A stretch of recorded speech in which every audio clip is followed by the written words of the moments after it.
ini tetap harus diawasi, dioverseas oleh para menteri. Nah, sebenarnya tahapan daripada berusukan ini lebih seharusnya pada tahapan ketiga nanti setelah ada desain program. Tapi Anda melihat desain program ini sudah ada belum? Nah, itu dia, itu kan masalahnya mereka ini masih menggunakan program visi misi atau kebijakan yang dulu. Ada namanya Renstra, ada namanya RKP Kementerian, yang itu belum dirubah sama sekali. Jadi mesti tunggu daur perencanaan kita 5 tahun depan yang dalam jangka pendek di 2015 itu atau yang jangka menengah 2014-2019.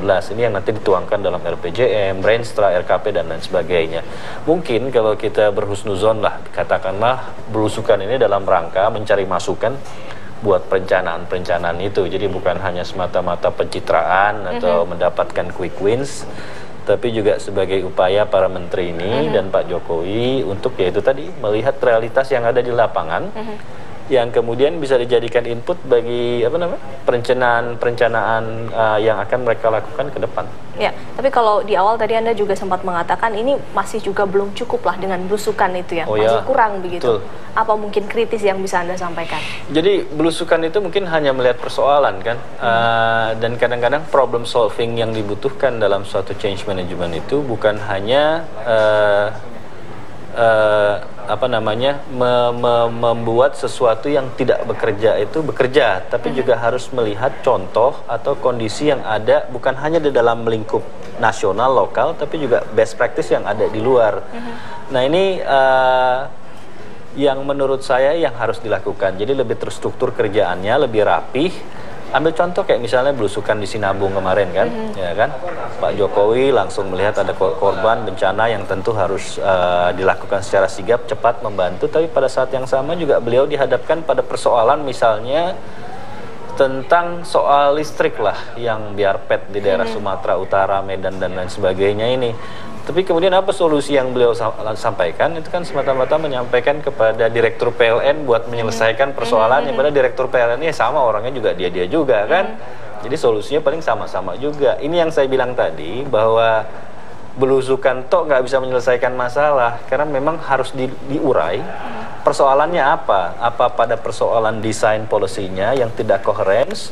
Apakah pada program implementasinya yang tidak terkoordinasi atau pada bagian monitoring dan evaluasi daripada implementasi program itu sendiri. Ini yang nggak bisa dilakukan semata-mata dengan belusukan.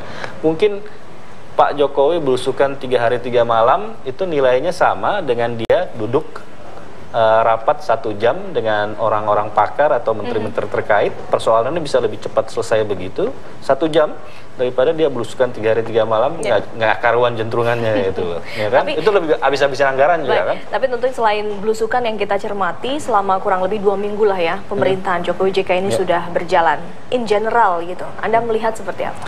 Ya, ini kan belusukan adanya agak sedikit dipaksakan kayak pengeluaran kartu-kartu dan lain sebagainya. Ini kan upaya dari beliau sebagai termasuk juga beberapa program di kementerian ya.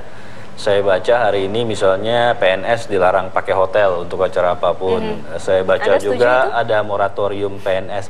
Ya harus dilihat case per case, jadi nggak bisa pukul rata. Tapi ini kan intinya sama belusukannya Pak Jokowi itu juga atau menteri-menteri.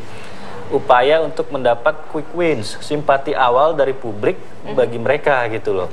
Yang sayangnya, nah itu dia, yang sayangnya bukan pada tempatnya. Jadi justru bukan simpati yang didapatkan. Saya baca di sosial media di banyak tempat malah ini banyak yang menyindir kerjaan-kerjaan mereka itu. Jadi ini kok misalnya ada seorang pengamat publik juga yang mengatakan ini kan levelnya wali kota ini, bukan levelnya Presiden RI lagi untuk melakukan hal-hal yang serupa gitu. Cuma kadang-kadang beliau mungkin masih terbawa sama yang dulu-dulu juga sehingga yang dia lakukan sama aja. Padahal atau mungkin memang beginilah cara dia, gaya dia yang berbeda dengan presiden. Ya itu kita lihat, Jadi nggak bisa memang dinilai langsung dalam 2 minggu pertama, tapi sebagai upaya quick wins ya sah gitu ya, boleh-boleh aja. Ya boleh aja kita kritis. Tapi ya dia presidennya sekarang beliau ini, begitu juga menteri-menterinya beliau ini, ya kita biarkan, kita kasih kesempatan. Tapi itu tadi ada cara yang sebenarnya lebih tepat untuk masuk ke dalam inti persoalan dan melakukan bukan hanya identifikasi tapi juga memberikan solusi daripada banyak masalah yang ada di lapangan.